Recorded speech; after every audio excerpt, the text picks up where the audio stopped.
Hello my friends, Jeff, Tax Rescue CPA. Are you a freelancer or a gig worker? Are you afraid of that huge tax bill that's coming? Well, that's right. Maybe some of you have learned the hard way that without proper planning and reporting of your expenses to go along with your income, you could be facing a tax bill that looks more like a down payment on a house. Well, we're going to jump right into that today and talk about how you can avoid that huge tax bill and stay on top of things all year long. All right, number one, you got to realize that you have to pay your own taxes. Not having an employer means you don't have any withholding coming out of your paycheck because you're not getting a paycheck. You're getting a 1099 that's just reporting your income, and all the income goes straight to you, no withholding. That income is going to be subject to self-employment tax, and that's on top of regular income tax. So the self-employment tax is 15.3%.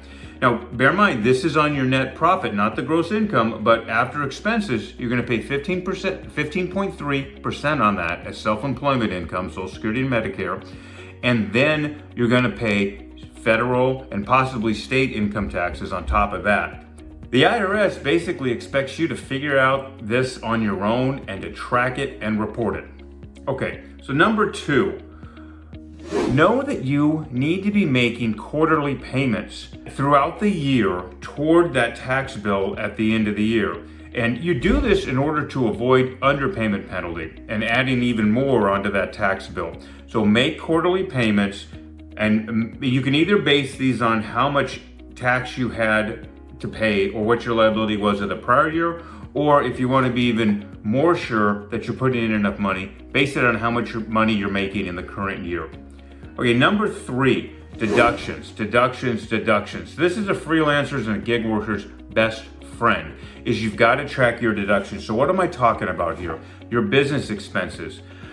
Business expenses can be anything that is ordinary and necessary in the pursuit of your income. Some of the usual ones are general ones. We got home office, internet, supplies, travel, software, cell phone, mileage, deductible meals, gifts, dues, licenses, tax preparation fees, office supplies, furniture, printing, training. Okay, it goes on and on. Anything that is related to generating the income you're making, it can and probably is a taxable deduction or a tax deduction.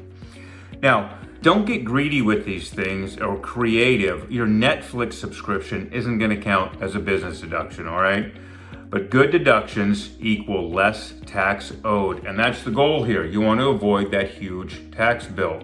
Number four, the magic of record keeping. You need to keep track of all these expenses. You know you have all these expenses. That's not the question. The question is, how much are they, and can you back it up? Do you have proof? Because the IRS is not just going to take your word for it. So how do you do this?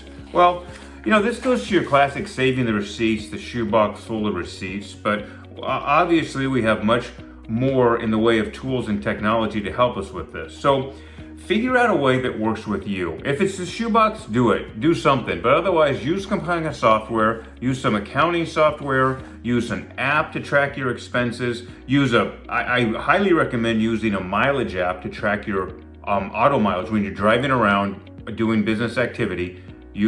Track it on your app. Keep track of this so that at the end of the year, you have the information and it's accurate and provable or audit proof. Okay, that takes us to number five, the joy of hiring a CPA. Now listen, when you start getting into this area and your income starts creeping up, you're gonna find that using a CPA to work through your deductions with you is going to save you far more than it costs you for their services. So keep that in mind, and the CPA is going to save you time, stress, and like I said, money. Just the bottom line, you're going to end up paying less. So don't let taxes ruin your freelancing. This is a good thing to be getting this money. Plan for the taxes, plan ahead, track your expenses, and don't forget to file on time. If you need help, reach out to us here at Tax Rescue CPA. Who's doing your taxes?